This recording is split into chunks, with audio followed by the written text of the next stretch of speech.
wakas,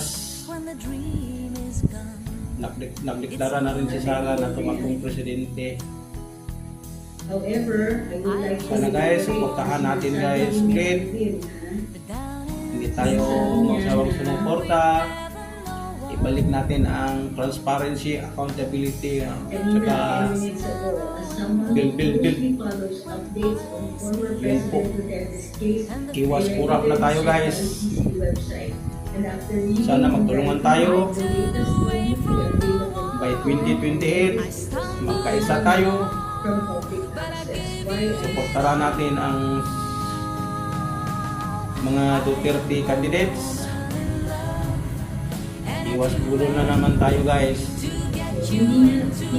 Saka tiwala lang po tayo na may magandang pagbabago po sa darating na 2028. Yun lang po guys. Sana magkaisa tayo. Duterte go.